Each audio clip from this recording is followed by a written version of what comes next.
का समय मिल जाए इसके लिए बहुत लालायित रहते हैं। लेकिन बुंदेलखंड के लिए महाराज जी ने इतना समय 7-8 दिन का समय निकाला है केवल किस लिए कि आप सब पर कृपा करने के लिए। तो आप सब सद्भाव पूर्वक गुरुदेव से जुड़े रहें, ऐसी हमारी प्रार्थना है।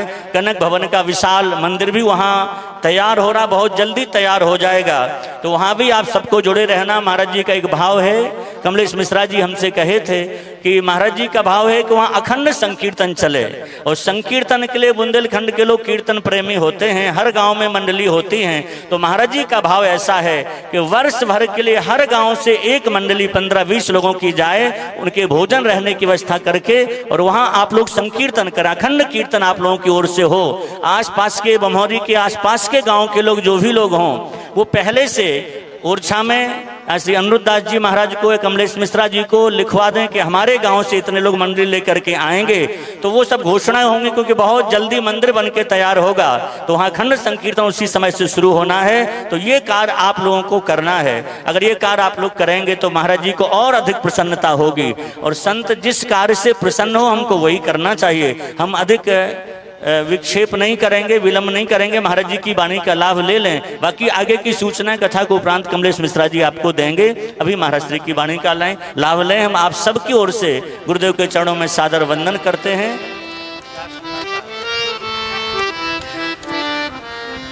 एक दिन का सत्संग है, थोड़ी देर का। महाराज जी का कहना है कि आप में से कोई कुछ सुनना चाहते हो तो एक आध जने खड़े होकर अपने मन की जिज्ञासा बताएं, क्या सुनना चाहते हो।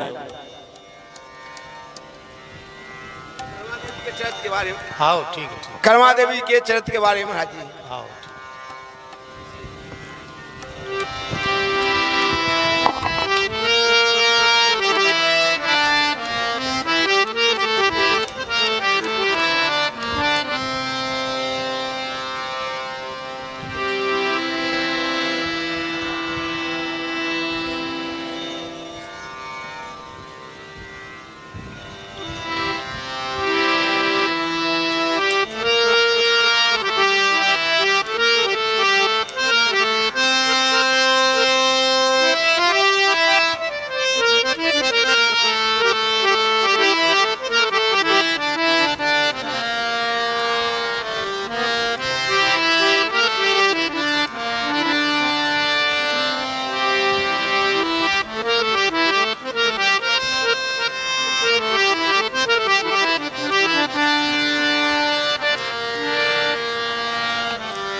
हरि ओम तत्सत्। श्रीमते रामचंद्राय नमः। ओम नमः परमहंसास्वादित चरण कमल चिन्मकरंदाय भक्तजनमानस निवासाय श्रीरामचंद्राय। बागीशा यस्य वदने लक्ष्मीर्यस्य च वक्षसि यस्यास्ते हृदये संवित् तं नृसिंहमहं भजे। विश्वसर्ग विसर्गादि नवलक्षणलक्षितम् श्रीकृष्णाख्यं परं धाम जगद्धाम नमामि तत्। प्रह्लाद नारद पराशर पुंडरीक व्यासाम्बरीश शुक शौनक भीष्म दाल्म्यान् रुक्मांगदार्जुन वसिष्ठ विभीषणादीन् पुण्यानिमान् परम भागवतान् नमामि। वाञ्छाकल्पतरुभ्यश्च कृपा सिन्धुभ्यैव च पतितानां पावनेभ्यो वैष्णवेभ्यो नमो नमः। श्री सीतानाथ समारंभां श्रीरामानन्दार्य मध्यमाम् अस्मदाचार्यपर्यन्तां वन्दे गुरुपरम्पराम्। नमो गोभ्यः श्रीमतीभ्यः सौरभेभ्यैव च नमो ब्रह्मसुताभ्यश्च पवित्राभ्यो नमो नमः। भक्त भक्ति भगवंत गुरु चतुर्नाम बपुए इनके पद वंदन किए नाशें विघ्न। बंदों गुरुपद कंज कृपा सिंधु नर रूप हरि महामोहतम पुंज जासु वचन रवि कर निकर। सिय पिय प्यारी अवध बिहार। सिय पिय प्यारी अवध बिहार। जय जय श्री अग्रदास दुलार। जय जय श्री अग्रदास दुलार। सभी गाइए। सिय पिय प्यारी अवध बिहारी। सिय पिय प्यारी अवध बिहारी। जय जय श्री अग्रदास दुलारी। जय जय श्री अग्रदास दुलारी। सिय पिय प्यारी अवध बिहारी। जय जय श्री अग्रदास दुलारी। सिय पिय प्यारी अवध बिहारी। जय जय श्री अग्रदास दुलारी। सिय पिय प्यारी अवध बिहारी। पिय प्यारी अवध बिहारी। जय जय श्री अग्रदास दुलारी। जय जय श्री अग्रदास दुलारी। सिय पिय प्यारी अवध बिहारी। सिय पिय प्यारी अवध बिहारी। जय जय श्री अग्रदास दुलारी। जय जय श्री अग्रदास दुलारी। सिय पिय प्यारी अवध बिहारी। पिय प्यारी अवध बिहारी। जय जय श्री अग्रदास दुलारी। जय जय श्री अग्रदास दुलारी। सिय पिय प्यारी अवध बिहारी। जय जय श्री अग्रदास दुलारी। पिय प्यारी अवध बिहारी। जय जय श्री अग्रदास दुलारी। सिय पिय प्यारी अवध बिहारी। जय जय श्री अग्रदास दुलारी। सिय पिय प्यारी अवध बिहारी। जय जय श्री अग्रदास दुलारी। सिय पिय प्यारी अवध बिहारी। जय जय श्री अग्रदास दुलारी। सिय पिय प्यारी अवध बिहारी। जय जय श्री अग्रदास दुलारी। श्री जानकी नाथ भगवान की जय। श्री रेवासा धाम की जय। श्री चंद्रकलावतार परम ऋषिकाचार्य श्रीमत् स्वामी अग्रदेवाचार्य जी महाराज की जय। श्री नाभाचार्य जी महाराज की जय। श्री जगत गुरु द्वाराचार्य श्री स्वामी मलुकदास देवाचार्य जी महाराज की जय। श्री राधा मुरली मनोहर जी सरकार की जय। परम पूज्य साकेतवासी श्री महंत श्री शिवनंदन दास जी महाराज की जय। उनके परम कृपा पात्र साकेतवासी श्री महंत श्री रामानंद दास जी महाराज की जय। सद्गुरुदेव श्री भक्तमाली जी महाराज की जय। यज्ञेश्वरी जगत जननी पूज्या गौ माता की जय। अखिल गोवंश की जय। वैदिक सनातन हिंदू धर्म की जय। भारत राष्ट्र की जय। श्री भक्तिमती कर्माबाई जी की जय। श्री राधा कृष्ण भगवान की जय। सब संतन की जय। सब भक्तन की जय। सब विप्रन की जय। समस्त बुंदेलखंड वासीन की जय। जय जय श्री राधे जय जय श्री सीताराम हर हर महादेव। हरिशरणम भक्तवांछा कल्पतरु भक्तवत्सल शरणागत वत्सल श्री राधा मुरली मनोहर जी की महती कृपा करुणा से आज हमें अत्यंत प्रसन्नता का अनुभव हो रहा है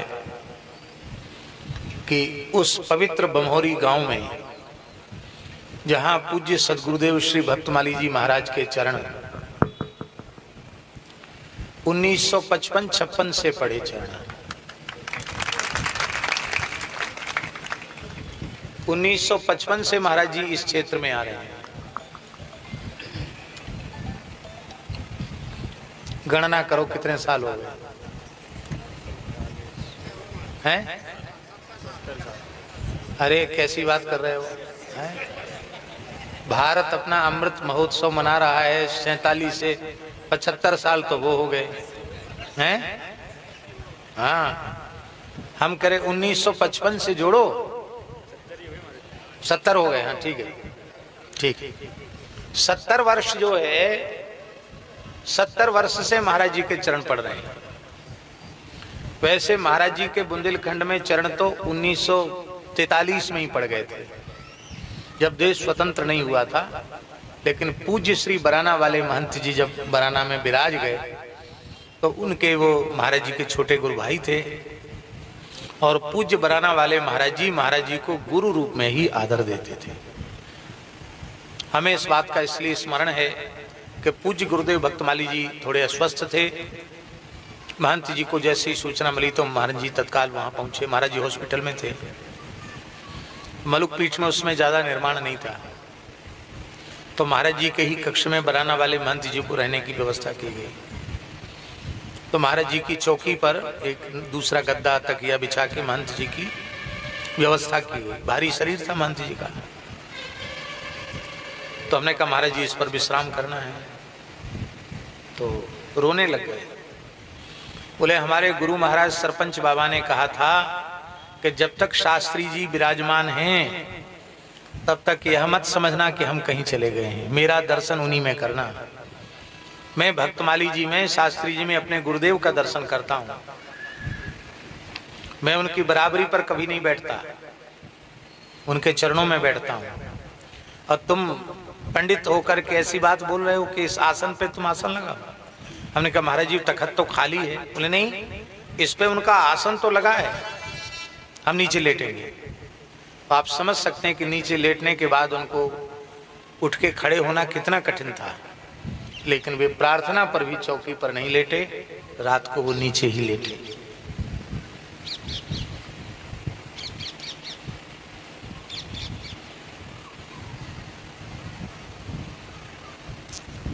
गुरुवत महाराज जी का पूरे जीवन पर्यंत उन्होंने आदर किया। और पूज्य श्री महाराज जी की भी इतनी कृपा थी, सब साक्षी हैं। बुंदेलखंड में महाराज जी पधारते थे तो आधा समय पूरे क्षेत्र में घूमने में और आधा समय बराना के लिए। किसी से सुनी सुनाई बात नहीं कह रहे हैं, अनुभव की बात। क्योंकि हम तो बचपन से ही, हमारे शास्त्री जी बैठे हैं, पांडे जी, हम और ये साथ ही साथ गए थे वृंदावन पढ़ने के लिए। महाराज जी लेके गए थे, यहाँ से बराना मंदिर से ही तो ले गए थे।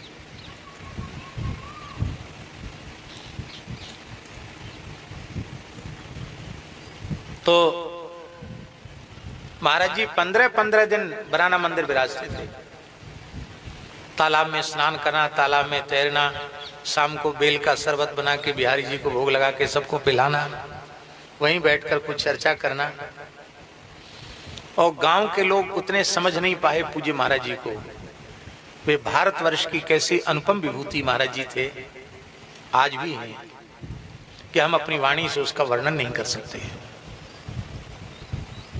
इस युग में इस कोटि का महापुरुष मिलना अत्यंत अत्यंत दुर्लभ है। हमारी अपनी ऐसी श्रद्धा है और मान्यता है कि जिसने पूज्य सद्गुरुदेव भक्तमाली जी महाराज का दर्शन किया, वो अपने मन में ऐसा विश्वास करे कि हमने साक्षात रघुनाथ जी का दर्शन कर लिया। ऐसी करुणा, ऐसी कृपा इस पूरे क्षेत्र पर थी। सामान्य बस में चढ़ के आते थे, बमहोरी उतर जाते तो रिचारिया जी के यहाँ सामान रख देते, वहां से पैदल चल के पुरा होके बराना पहुंचते। हम लोग ऐसे ही पहुंचते थे, पैदल ही पैदल। कोई टूटी फूटी साइकिल आ जाती तो उस पर सामान रख लेते। यहाँ से बंधा जाना होता तो पैदल चले जाते। हम महाराज जी के साथ बंधा कई बार पैदल गए, फिर बंधा में रुकते, बंधा से फिर पैदल हनुमान धारा चले जाते, फिर हनुमान धारा से पैदल अचर्रा चले जाते। इस पूरे क्षेत्र को अपने चरणों से पवित्र किया है पूज्य भक्तमाली जी महाराज ने। तो पूज्यपाद श्री बराना वाले महाराज जी का जो प्रेम था, वो पूज्य श्री महाराज जी को बार बार खींचकर बुंदेलखंड लाता था। और बुंदेलखंड वासियों पर इतनी कृपा पूज्य गुरुदेव भक्तमाली जी की कि उन्होंने अपने जीवन में कभी कोई स्थान बनाने का संकल्प नहीं किया। भगवत धाम जाने के 4-6 महीने पहले से ही कहने लग गए, ओरछा में कोई साधु सेवा की जगह नहीं है, ओरछा में स्थान होना चाहिए, ओरछा में स्थान होना चाहिए। हमसे लोगों ने कहा, महाराज जी तो कह रहे हैं रहेगा कौन, जमीन खरीदो फिर बनाओ फिर व्यवस्था करो, कौन करेगा। तो हमने महाराज जी को निवेदन किया कि महाराज जी कौन रहेगा। बोले देखो बुंदेलखंड क्षेत्र है, एक खपरेल मकान बन जाएगा और हनुमान जी कहीं पुराने मिल जाएं तो ठीक है, नहीं तो कोई शिला ले आना, सिंदूर चढ़ा के हनुमान जी हो जाएंगे। सबसे सरल देवता है हनुमान जी। तो एक बोरी में आलू रख देना, नमक रख देना और 1-2 मटका भर के आटा। कोई साधु आवे, बोले महाराज हमारे यहाँ यही व्यवस्था है, आप आसन रखो, ये आटा है, ये आलू है, नमक है, प्रेम से प्रसाद पाओ। तुम्हारा सामर्थ्य हो तो घी दूध की व्यवस्था करना, नहीं तो रूखे सूखे में भी साधु प्रसन्न हो जाते हैं। बन जाएगा तो कोई ना कोई रहेगा ही। हम समझ गए कि महाराज जी की विशेष इच्छा है और महाराज जी के संकल्प से ओरछा में कनक भवन स्थान स्थापित हुआ। अयोध्या में कनक भवन में जाके दर्शन कर लो कनक बिहारी जी का, और चाहे भक्तमाली जी का आश्रम जो ओरछा धाम में है अयोध्या बस्ती में, वहां दर्शन कर लो कनक बिहारी, बिल्कुल एक से स्वरूप, दिव्य स्वरूप। गौशाला भी स्थापित हो गई। पूरे देश के संत, सभी परंपराओं के संत जो भी ओरछा आते हैं, उनकी चरण रज से कनक भवन आश्रम पवित्र होता है। सभी संत वहीं आते हैं, दिन में आओ चाहे रात में आओ, हमेशा संत महापुरुष वहां आते रहते हैं। और गौशाला भी मध्य प्रदेश में प्रथम पुरस्कार कितनी बार मिला है? ये चौथी बार, 3 बार मिल चुका है।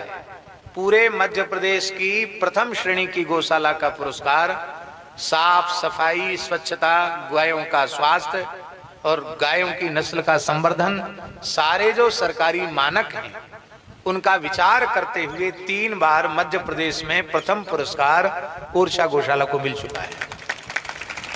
अब चौथी बार भी मध्य प्रदेश में प्रथम पुरस्कार ओरछा गौशाला को इसी 28 तारीख को मुख्यमंत्री के द्वारा भोपाल में पुरस्कार पुनः चौथी बार दिया जाएगा। और उन गायों में 80% गाय कसाईयों से बचाई हुई गाय है। आप कल्पना कर सकते हैं कि तस्करी वाली गायों को किस प्रकार से तस्कर लोग निर्दयता पूर्वक भरते हैं और उनका स्वास्थ्य कैसा होता है, आप अनुभव कर सकते हैं। लेकिन हमारा आग्रह है कि एक बार आप लोग आकर सुरभि गौशाला ओरछा का दर्शन कीजिए। गायों का दर्शन करके मन प्रसन्न हो जाता है। कोई कह नहीं सकता है कि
थे। हम इसलिए नहीं चाहते थे कि हमारे विरक्त वेश होने के बाद हमने ये निश्चय किया था कि जिस क्षेत्र में साधु का जन्म हो उस क्षेत्र में नहीं जाना चाहिए।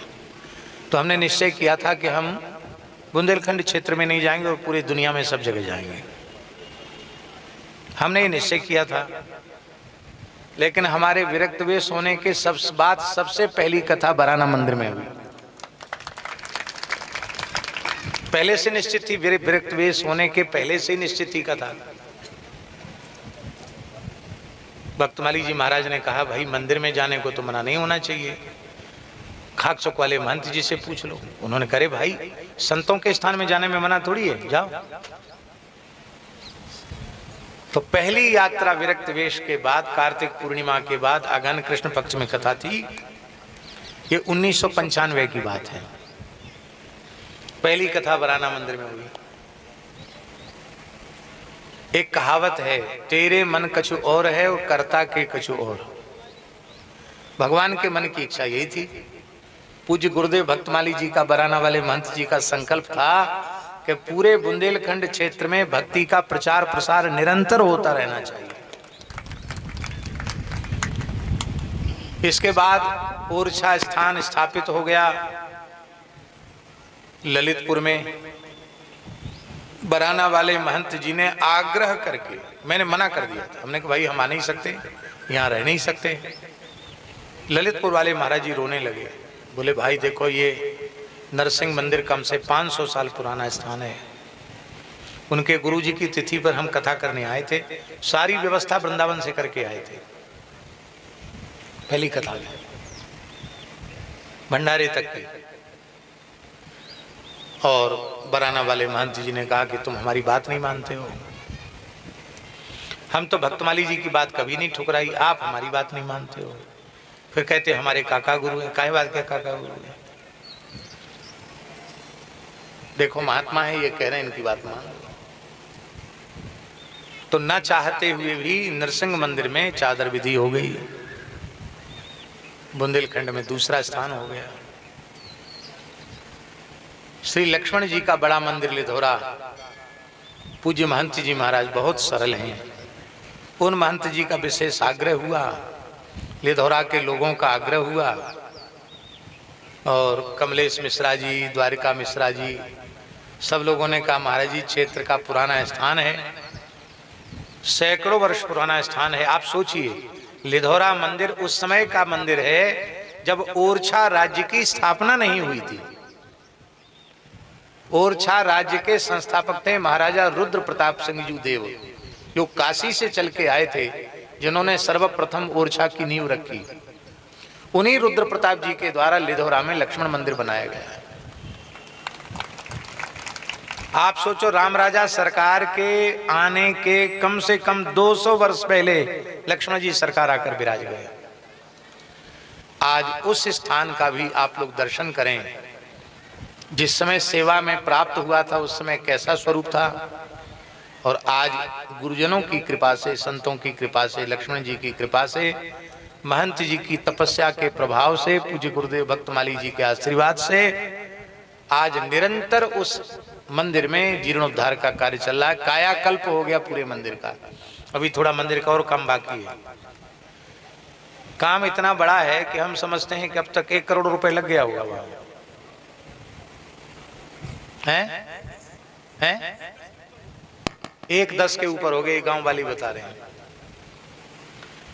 अच्छा ये बात बताओ, गांव से कितना सहयोग मांगा? किसी से मांगा? किसी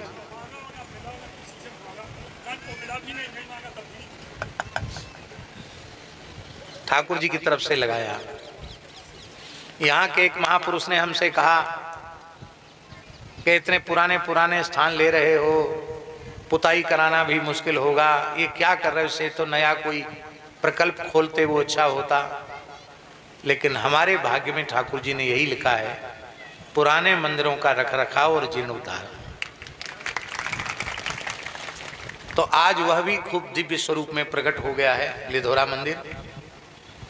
इंदौर का राम मंदिर इंदौर नगर की स्थापना से पुराना था, जहां मंदिर का चिन्ह भी समाप्त हो गया था, बहुत समय से विवाद में था। आज वहां इंदौर शहर का सबसे सुंदर मंदिर बना है, लगभग 3 करोड़ रुपए वहां लगा है। और अभी ऐसे तमाम स्थान हैं। वृंदावन में खाकचौक स्थान पूरा नवनिर्माण, पूरा पत्थर के, जैसे राम मंदिर का जिस पत्थर से निर्माण हुआ है उसी पत्थर से पूरा खाक चौक मंदिर का निर्माण, राधा गोपाल जी मंदिर रुदायन में निर्माण, और अभी भगवत कृपा से जिस रेवासा धाम के बारे में महामंडलेश्वर श्री दीनबंधु दास जी ने अभी आप लोगों को बताया, रेवासा धाम जो श्री रामानंद संप्रदाय का सर्वोपरि पीठ है, जहाँ श्री स्वामी अग्रदेवाचार्य जी महाराज विराजे, जानकी जी का रघुनाथ जी के रास का वहाँ प्रत्यक्ष दर्शन हुआ, श्री गुरु नानक देव जी वहाँ सवा महीने विराजे, और सिख परंपरा के दसम गुरु गुरु गोविंद सिंह भी वहाँ विराजे, उदासीन परंपरा के आचार्य चरण गुरु नानक जी के पुत्र श्री चंद्राचार्य भगवान 1200 साधुओं की जमात लेकर आए, वहाँ लगभग सवा महीने विराजे, गोस्वामी तुलसीदास जी वहाँ 4 महीने विराजे, श्री वल्लभाचार्य महाप्रभु एक रात्रि वहाँ विराजे, अकबर वहाँ आकर नतमस्तक हुआ, संत दादू दयाल जी वहाँ पधारे, और राम स्नेही संप्रदाय की 2 पीठ वहाँ से निकली, रामानंद संप्रदाय के 14 द्वारे वहाँ से निकले, मलुक जी का द्वारा भी वहीं से निकला है। और जिस भक्तमाल ग्रंथ के कारण पूज्य गुरुदेव भक्तमाली जी को हम लोग भक्तमाली जी कहते हैं, उस भक्तमाल ग्रंथ का प्राकट्य ही वहीं से हुआ। महाराज जी रेवासा के प्रति इतनी श्रद्धा रखते थे कि पूज्य रेवासा महाराज जो एक शब्द बोल देते उसको भगवान की आज्ञा मान के महाराज जी करते थे। मैंने अपनी आंखों से देखा है, श्री राघवाचार्य जी महाराज जी के प्रति गुरुभाव रखते थे, लेकिन महाराज जी उनके सामने सदा नीचे बैठते थे और साष्टांग प्रणाम करते थे, बोले ये अग्र जी की पीठ है। पूज्य श्री सुदामा दास जी महाराज कितने सिद्ध संत थे, उनके 100 वर्ष पूर्ण होने का उत्सव था, रेवासा महाराज आए तो जब तक सुदामा दास जी से भी उच्च आसन नहीं मिल गया तब तक 100 वर्ष के श्री सुदामा दास जी महाराज खड़े रहे, नीचे बैठे, वो बैठे नहीं अपने आसन पर, हमारा आचार्य पीठ है। महंत श्री नृत्य गोपाल दास जी उसी परंपरा के संत हैं। भारतवर्ष में 80% संत उसी परंपरा के हैं। तो वो स्थान भी इतना बड़ा है, इतना बड़ा है, किले के जैसा स्थान है, 7 कुआ, 1 बावड़ी, 11 चौक, 84 कोठरी, एकदम किले जैसा स्थान है। लेकिन लगभग 600 वर्ष से भी अधिक पुराना स्थान होने से उस स्थान का भी जीर्णोद्धार चल रहा है। केवल बाउंड्री में 2 करोड़ रुपए लगेगा, 70-80 लाख रुपए तो मिट्टी की भर्त में लगेगा, क्योंकि पुराना स्थान है, उसको फिर से संरक्षित करना है। वहाँ भी आप सबका निमंत्रण है कि आप सब लोग आइए, एक बार रेवासा धाम का दर्शन कीजिए। वहाँ से निकट खाटू श्याम जी हैं, सालासर बालाजी वहाँ के पास में हैं, जीण माता, शाकंभरी देवी, ये 4 बड़े बड़े तीर्थ वहाँ हैं। और इस समय रेवासा धाम में श्री जानकी नाथ वेद विद्यालय भारतवर्ष के गिने चुने वेद विद्यालयों में है, जहाँ ऋग्वेद, यजुर्वेद, सामवेद, अथर्ववेद, चारों वेदों की संहिताएं घन पाठ सहित पढ़ाई जाती है। 125 से ऊपर विद्यार्थी हैं इस समय भारतवर्ष के गिने चुने वेद विद्यालयों में।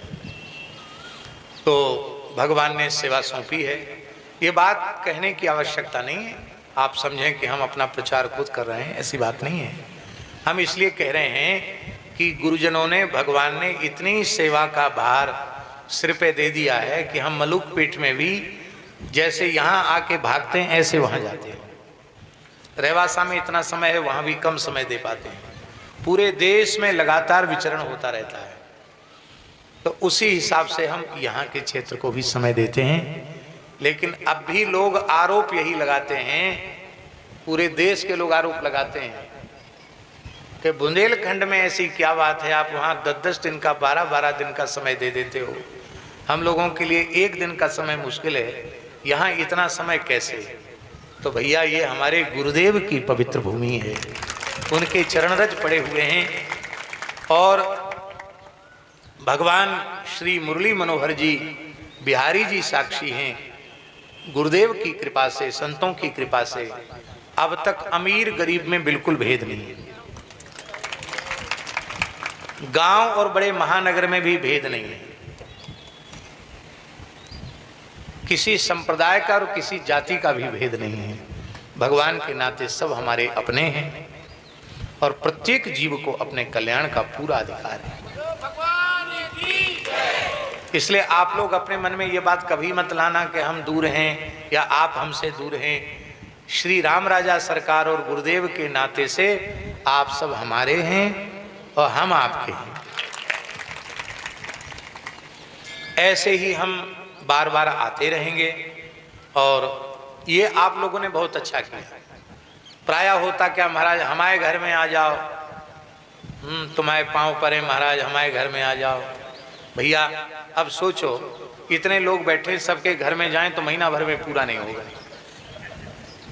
तो हम बमहोरी में आ गए, मानो सबके घर में आ गए, ठीक है, और एक जगह बैठ करके सब लोग सत्संग कर रहे हैं। कितनी अच्छी बात है। तो इसी प्रकार का आप लोग विचार बना लें और गांव गांव में बुंदेलखंड के इसी प्रकार से सत्संग हो तो बहुत बड़ा जागरण हो जाएगा। देखिए इसकी आवश्यकता है। आज राष्ट्र इस प्रकार के विपरीत काल से गुजर रहा है कि संपूर्ण राष्ट्र को अत्यंत संगठित होने की बहुत बड़ी आवश्यकता है। हम किसी मत पंथ के विरोधी नहीं हैं, लेकिन इस बात को अच्छी प्रकार से समझना होगा कि पूरी धरती पर वैदिक सनातनी हिंदू सभ्यता का यदि कोई देश है तो एकमात्र भारतवर्ष है।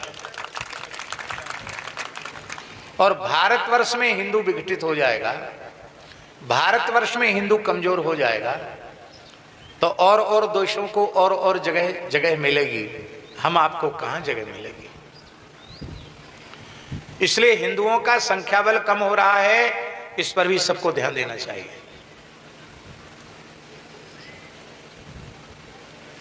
संख्या निरंतर घटती चली जा रही है,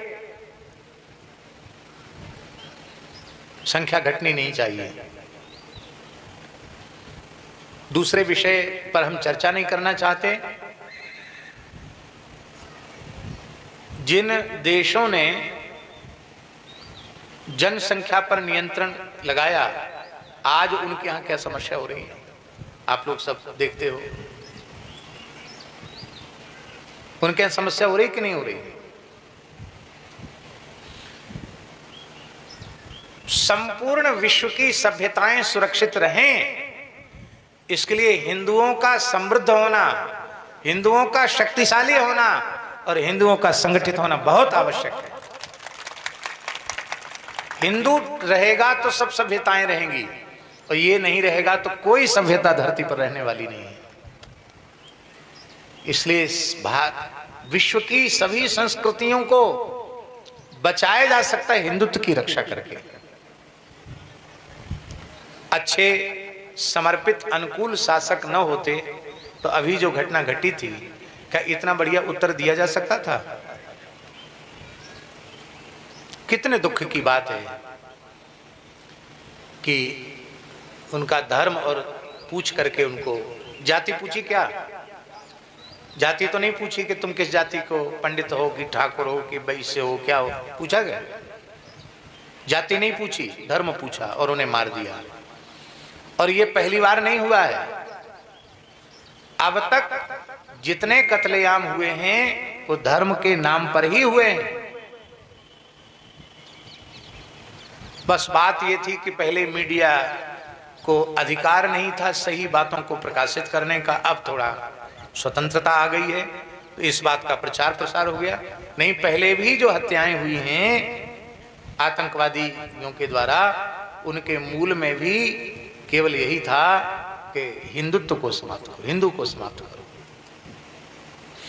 इसलिए अपने अपने वर्ण धर्म का, आश्रम धर्म का पालन करते हुए सभी हिंदुओं को आपसी वैमनस्यता, वैर, विरोध, द्वेष, घृणा, इस सबको किनारे करके इस भारत राष्ट्र की भारतीयता, सनातन संस्कृति के विकास के लिए संगठित होकर के कार्य करना चाहिए। ये वर्तमान समय की आवश्यकता है। तभी गोरक्षा होगी, तभी धर्म रक्षा होगी, तभी राष्ट्र रक्षा होगी। ओरछा में कनक भवन मंदिर भी बन रहा है लंका दहन हनुमान जी पर, और वो बिल्कुल अयोध्या के जैसा ही बन रहा है। अयोध्या के कनक भवन का एक एक इंच नाप कर वहां के पूरे नक्शे का हूबहू स्वरूप वहां प्रकट किया जा रहा है। लगभग काम हो चुका है, थोड़ा काम बाकी है, भी चांदी के सिंहासन का काम बाकी है, और हम समझते हैं 1 वर्ष के भीतर श्री कनक बिहारी जी वहां विराज जाएंगे। तो अब अयोध्या तक जाने की भी जरूरत नहीं पड़ेगी। बुंदेलखंड की अयोध्या ओरछा है, और जब अयोध्या है तो कनक बिहारी जी भी वहीं होने चाहिए। तो कनक बिहारी जी का भी वहां दर्शन होगा। चंद्रमौलीश्वर संकीर्तनेश्वर महादेव है। तो हमारा भाव है कि जब वहां मंदिर की स्थापना हो तो बुंदेलखंड के 365 गांवों का चयन हो। कितने गांव?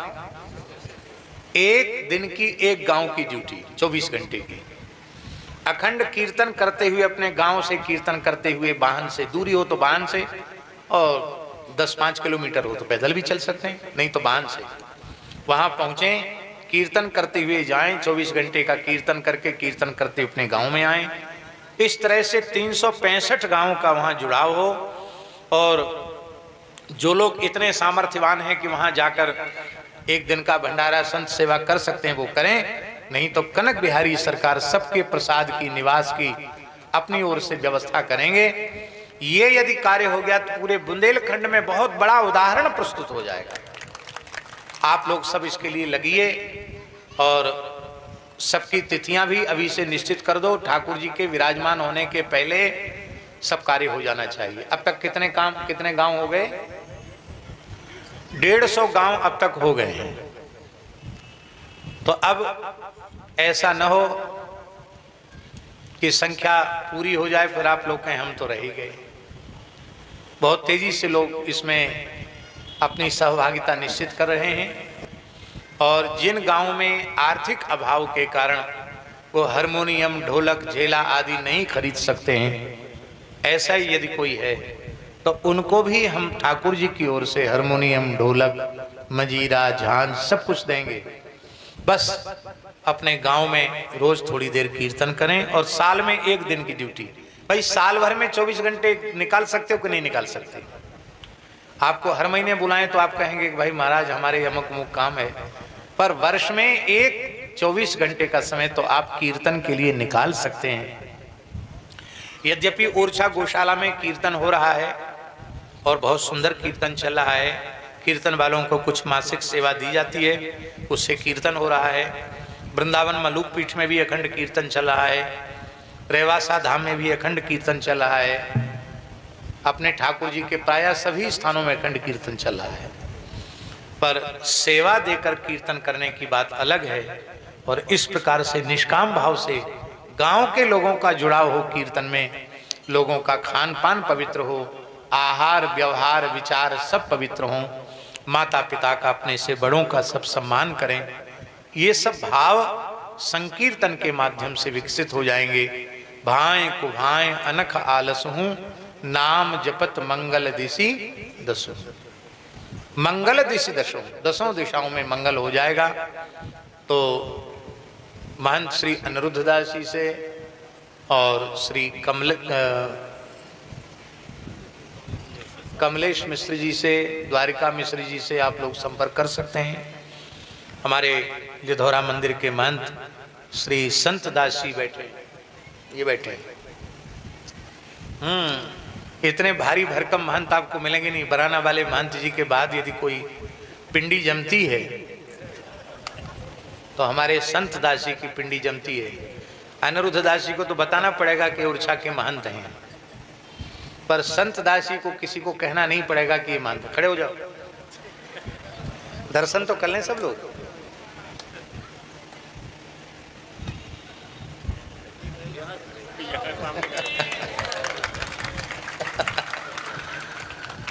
और स्थानों में तो एक एक महंत होते, वहां डबल महंत बनाए गए, राम लखन दास जी और संत दास जी। तो ये भगवान की कृपा है महाराज, साधुओं का दर्शन दुर्लभ हो रहा है। इस क्षेत्र में साधु हैं, साधु विराजमान हैं मठ मंदिरों के माध्यम से। ये पूरे बुंदेलखंड क्षेत्र का सौभाग्य है। और आज इस पवित्र मंदिर में श्री कर्मा बाई जी के मंदिर का दर्शन करके और इतना सुंदर स्थल देख करके मन बहुत प्रसन्न है। जिन लोगों ने भूमि दान की है, जिन लोगों ने मंदिर के निर्माण में सहयोग किया है, उन सबको हमारा बहुत बहुत आशीर्वाद है। बहुत सुंदर। और ये स्वाभिमान अपने में रहना चाहिए, हम उन कर्माबाई के खानदान के हैं जिन्होंने जगन्नाथ जी को अपनी गोद में बिठा के खिचड़ी खिलाई। जिस रेवासा धाम का हम नाम ले रहे थे, जहां से भक्तमाल ग्रंथ का प्राकट्य हुआ, वहां नाभाजी ने लिखा है 56 भोगते पहल खींच कर्मा को भावे। जगन्नाथ जी को 56 भोग रोज लगता है, पर सबसे पहले जगन्नाथ जी कर्माबाई के हाथ की खिचड़ी खाने आते थे। और जब ये कर्माबाई नाम कैसे पड़ा जानते हैं? एक महात्मा जी आ गए कर्माबाई के पास। कर्माबाई जगन्नाथपुरी में जाके रहने लगी थी। यहां से पैदल चल के जगन्नाथपुरी गई और फिर जगन्नाथ जी में ही रह गई, वहीं भजन करती थी। तो उनके मन में बड़ी पीड़ा होती थी कि जगन्नाथ जी को लोग 1:30 बजे 2 बजे भोग लगाते हैं, और भगवान के प्रति उनका वात्सल्य भाव था। मैया यशोदा तो बासे मुंह ही उनको, अभी आंख नहीं धोई, मुंह नहीं धोया, और सवेरे सवेरे माखन रोटी दे देती। और ये पंडा पुजारी बताओ 1:30 बजे 2 बजे तक भगवान को भूखा रखते हैं। तो बहुत व्याकुल हो गई, ठाकुर जी के लिए खिचड़ी बनाना आरंभ किया। उसके भोले भाव पर ईश्वर जगन्नाथ जी रोज आकर खिचड़ी पाने लगे। एक महात्मा को पता चल गया जगन्नाथ जी यहाँ खिचड़ी खाने आते। अरे बोले माई तुम तो बड़ा गड़बड़ करती हो, पूरा स्नान करना चाहिए, इतनी मिट्टी लगानी चाहिए, इतनी पवित्रता रखनी चाहिए, फिर बड़ी विधि पूर्वक भगवान को ऐसे थोड़ी भोग लगाया जाए जैसे तू बनाती है, मिट्टी की हंडी में खिचड़ी बना के धर देती है। तो मैया कर्मा बाई ने संत की आज्ञा मान करके थोड़ा और आचार विचार से, अब देर हो गई उसको बनाने में, तो जगन्नाथ जी बार बार आकर बोलने लगे जल्दी कर्मा, जल्दी कर्मा, जल्दी कर्मा। तो कर्मा बाई नाम है। कर्मा कर्मा कर्मा माने कर, जल्दी कर, माँ जल्दी कर, माँ जल्दी कर, कर्मा कर्मा, तो कर्मा बाई हो।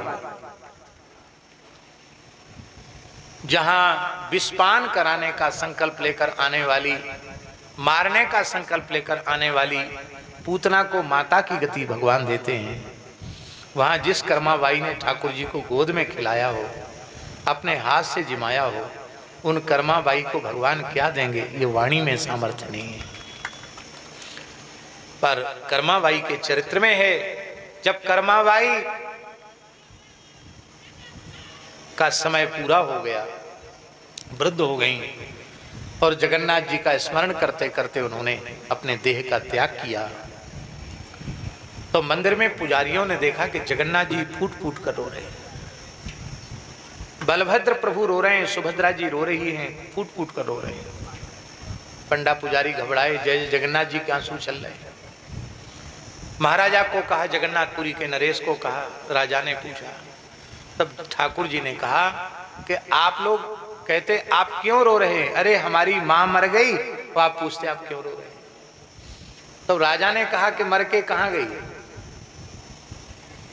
कहाँ गई मर के? आपके गोलोक धाम में ही तो गई कि नहीं गई? आपके नित्य धाम में तो पहुंच गई, फिर आप क्यों रो रहे हैं? बोले अब यहां हमें खिचड़ी कौन खिलाएगा? तब पुजारियों ने कहा कि कर्माबाई के जैसा प्रेम तो हमारे हृदय में नहीं है, लेकिन मंगला में सबसे पहले आपको कर्माबाई के नाम की खिचड़ी का ही भोग लगाया जाएगा।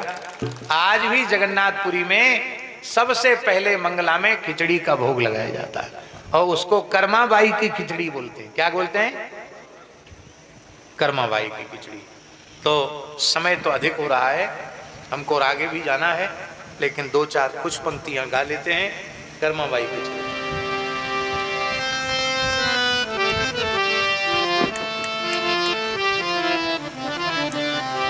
कौन समझ सकता प्रभु की, कौन समझ सकता प्रभु की लीला आश्चर्य भरी, बड़े प्रेम से खाई कर्मा बाई की खिचड़ी। कौन समझ सकता प्रभु की लीला आश्चर्य भरी,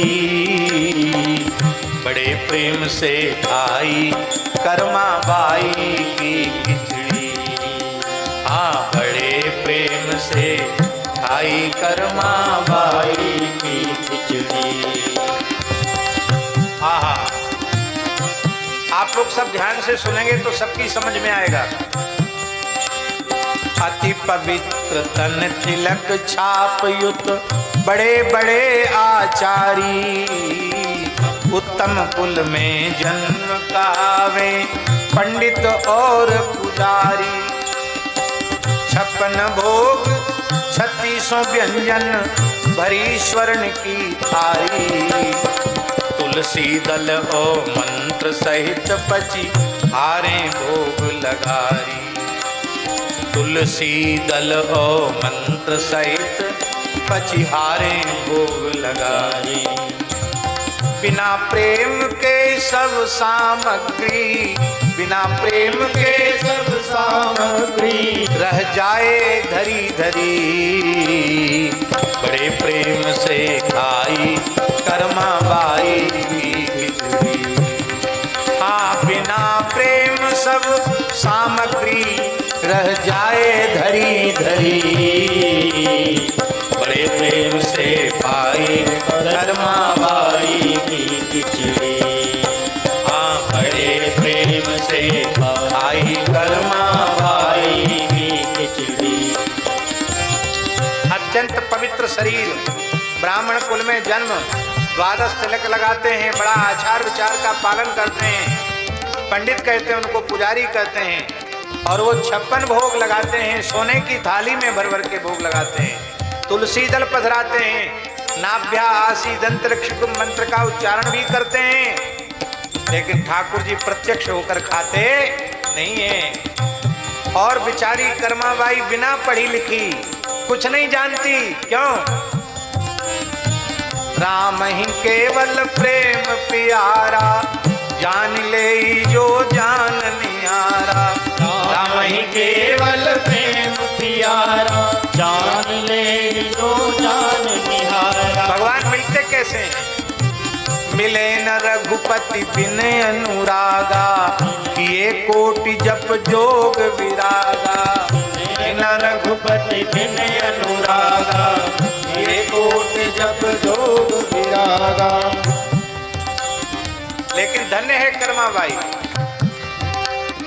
बिना प्रेम सब सामग्री रह जाए धरी धरी, बड़े प्रेम से खाई कर्माबाई की खिचड़ी। हाँ, बड़े प्रेम से पाई कर्माबाई की खिचड़ी।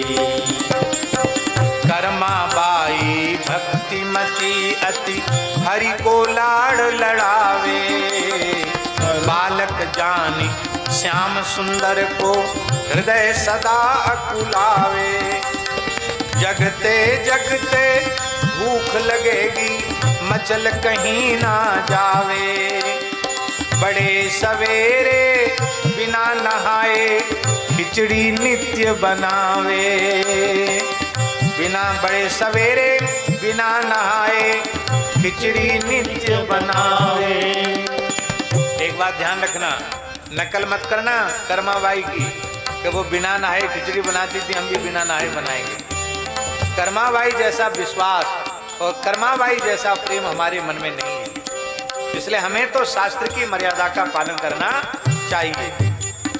बाहर तो अपवित्र हृदय में, बाहर तो अपवित्र हृदय में पावन प्रीति भरी, बड़े प्रेम से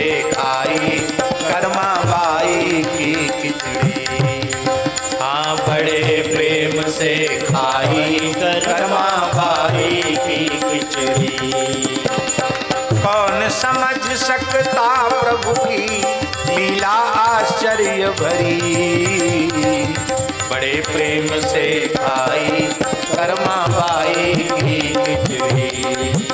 हाँ बड़े प्रेम से खाई कर्मा बाई की खिचड़ी।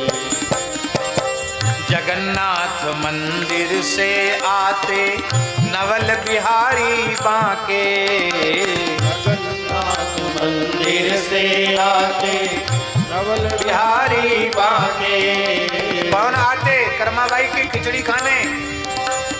जो भूखे जूठे बेरों और केलों के छिलका के, जो भूखे जूठे बेरों और केले को छिलका के। जिन्होंने सबरी के बेर खाए, जिन्होंने बिदुरानी के केले के छिलके खाए, वो प्रेम का आदर करने वाले भगवान भाव के भूखे हैं। शिव ब्रह्मा नारद सनकादिक भेद न पावे जाके, खिचड़ी नित्य खिलावे उनको कर्मा गोद बिठा के। खिचड़ी नित्य खिलावे उनको कर्मा गोद बिठा के। धन्य भई कर्मा बाई नर देही सफल करी, बड़े प्रेम से खाई कर्मा बाई की खिचड़ी। हाँ बड़े प्रेम से खाई कर्मा बाई की खिचड़ी।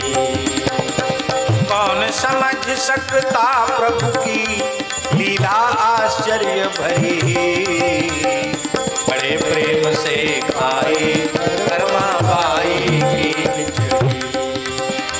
बड़े प्रेम से खाई कर्मा बाई की खिचड़ी। आए एक साधु कर्माग्र नेम धर्म जेहि भावे, बोले कर्मा बिना शौच क्यों हरि को भोग बनावे। आज्ञा दे कर गए साधु अब कर्मा नेम निभावे। स्नान ध्यान के बाद नित्य अब हरि की टहल बजावे। स्नान ध्यान के बाद नित्य अब हरि की टहल बजावे। हुआ बड़ा असमंजस हरि को, हुआ बड़ा असमंजस हरि को, बनी बात बिगड़ी। बड़े प्रेम से खाई कर्मा बाई की खिचड़ी। बड़े प्रेम से खाई कर्मा बाई की खिचड़ी। कौन समझ सकता प्रभु की लीला आश्चर्य भरी, बड़े प्रेम से खाई कर्मा बाई की खिचड़ी। हाँ बड़े प्रेम से खाई कर्मा बाई की खिचड़ी। घड़ी हो गई एक हरि के उभय ओर जाने को, जगन्नाथपुर और कर्माग्र राजभोग पाने को। दोनों समय एक हो गए। जगन्नाथ जी के मंदिर में भोग लगने का समय अब बहुत आचार विचार से कर्माबाई ने बनाया, तो वहां के भोग का समय एक ही। अब दोनों जगह ठाकुर जी कैसे जाएं? सेखी गई भूल सारी मनमोहन मन माने की, चाट लगी रसना को कर्मा की खिचड़ी खाने की। रचना रची विचित्र प्रेम की महिमा प्रकट करी, बड़े प्रेम से खाई कर्मा बाई की खिचड़ी। हाँ बड़े प्रेम से खाई कर्मा बाई की खिचड़ी। एक दिन कर्मा की गोदी में जीम रहे यदुराई, तभी पुरी में राजभोग की घंटी पड़ी सुनाई। दौड़ पड़े मनमोहन तन मन की सब सुधि बिसराई। लखा पुजारी ने मुख पर जूठी खिचड़ी लपटाई। लखा पुजारी ने मुख पर झूठी खिचड़ी लपटाई। भगवान जगन्नाथ गोद में बैठ के खिचड़ी खा रहे थे, अभी पूरी खा नहीं पाए थे, इसमें मंदिर में घंटी बजी राजभोग की। ठाकुर जी दौड़ गए, पुजारियों ने कहा भोग तो लगाए नहीं, उनके मुख में खिचड़ी कैसे लगी है। पूछा हरि से कहो नाथ, यह बात रहस्य भरी, बड़े प्रेम से खाई कर्मा बाई की खिचड़ी, बड़े प्रेम से खाई कर्मा बाई की खिचड़ी। कौन समझ सकता प्रभु की लीला आश्चर्य भरी, बड़े प्रेम से खाई कर्मा बाई की खिचड़ी, बड़े प्रेम से खाई कर्मा बाई की खिचड़ी।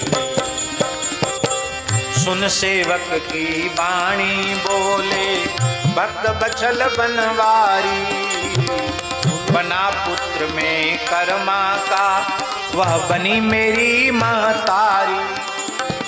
नित्य सवेरे खिचड़ी नित्य सवेरे मुझे खिलाती खिचड़ी प्यारी प्यारी। भक्त और भगवान परस्पर जावे नित बलिहारी। बाकी खिचड़ी के आगे फीकी सब सामग्री, बड़े प्रेम से खाई कर्मा बाई की खिचड़ी। हाँ, बड़े प्रेम से खाई कर्मा बाई की खिचड़ी। भगवान ने कहा पुजारियों से, बड़े सवेरे खिचड़ी खाकर नित्य लौट में आता, आकर यहाँ पुरी में अपना राजभोग था पाता। कर्मा के घर गए साधु सामान्य धर्म के ज्ञाता, पलटा सभी प्रबंध मुझे अब असमंजस पड़ जाता। करत बड़ाई कर्मा की भय गदगद स्वयं हरि, बड़े प्रेम से खाई कर्मा बाई की खिचड़ी। हाँ, बड़े प्रेम से खाई कर्मा बाई की खिचड़ी। भगवान ने कहा वो महात्मा को खोजो जो कर्मा बाई को इतना लंबा चौड़ा नियम बता के आया। महात्मा को खोजो। स्वे जो शीघ्र उसी साधु को कर्मा के घर जावे, कहे उसे पहले ही जैसा अब भी भोग लगावे।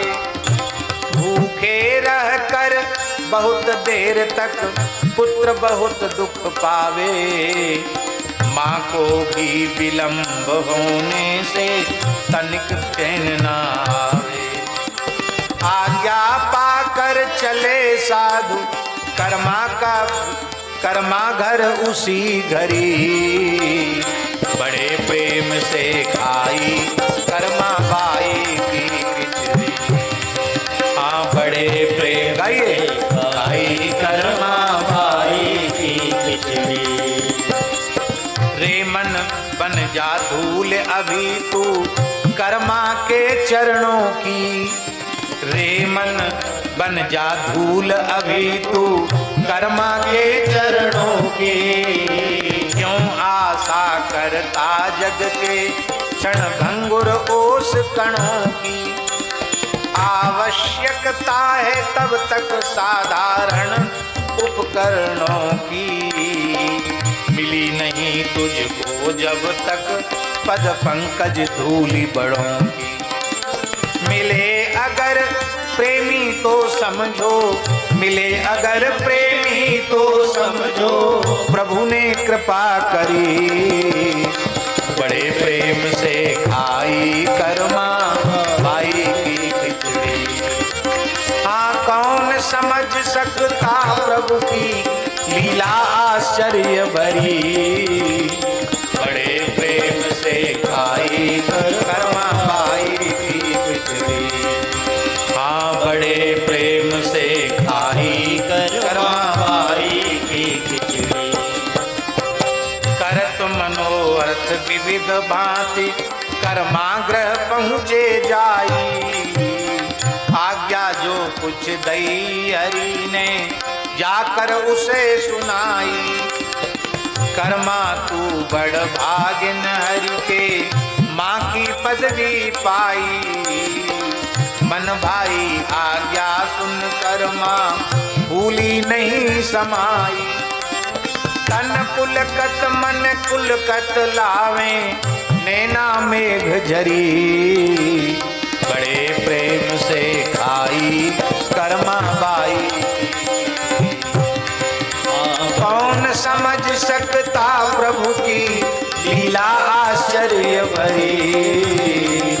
बड़े प्रेम से खाई कर्मा बाई की खिचड़ी। बड़े प्रेम से खाई कर्मा बाई की खिचड़ी। देख देख नारायण प्रभु की प्रीति की रीति निराली। अजहूँ हरि को भोग लगे नित खिचड़ी कर्मा वाली। अगर कहीं तूने भी सचमुच हरि से प्रीति लगा ली। जीवन होवे सफल तुम्हारा मित्र बने बनमाली। सदा प्रेम की प्रभुता बस प्रभु निज प्रभुता बिसरी। बड़े प्रेम से खाई कर्मा बाई की खिचड़ी। बड़े प्रेम से पाई कर्मा बाई की खिचड़ी। 56 भोग कौन समझ सकता प्रभु की लीला आश्चर्य भरी।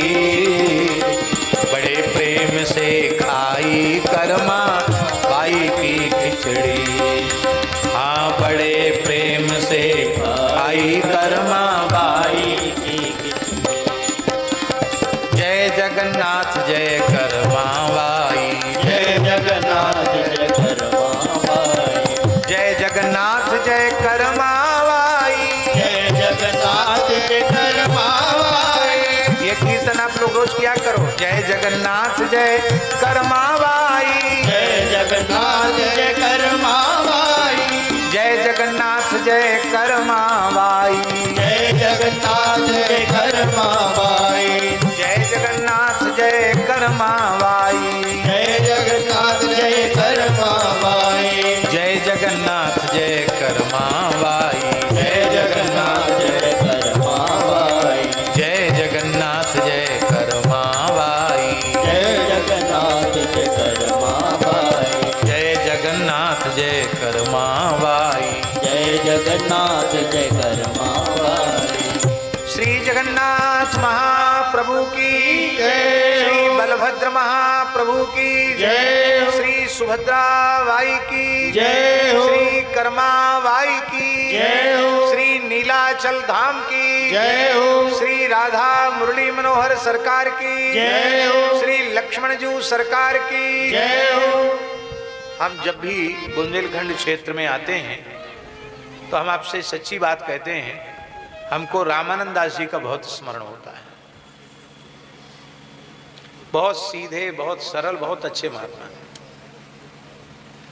असमय में वो चले गए, सब अपनी अपनी व्यस्तता में रहते हैं, लेकिन हम जब भी बुंदेलखंड क्षेत्र में आते थे तो सारा काम छोड़कर वो हमारे निकट रहते थे। अब ऐसी परिस्थिति हो गई कि हमारा बराना जाना ही छूट गया, वो भी बराना वालों की कृपा से, बराना के लोगों की दया से बराना जाना छूट गया। लेकिन बमोरी बराना सब एक ही है, वही बमोरी है, वही लिधौरा है, कोई दूरी तो है नहीं। आप लोग ऐसे ही जुड़े रहना, पूज्य भक्तमाली जी के परिकर हैं और अत्यंत श्रद्धा निष्ठा से जुड़े रहना। श्री राधा मुरली मनोहर मंदिर में जो भी सेवा कर रहे हैं उनका भी पूरा सहयोग करना, और मंदिर में उत्सव महोत्सव हमेशा होते रहना चाहिए। संतों के चरण पड़ते रहेंगे, उत्सव महोत्सव होते रहेंगे तो मठ मंदिर की शोभा है, खाली ईंट पत्थर से शोभा नहीं है। तो आप लोग सब संगठित होकर के सेवा करते रहें। श्री कर्माबाई की जय।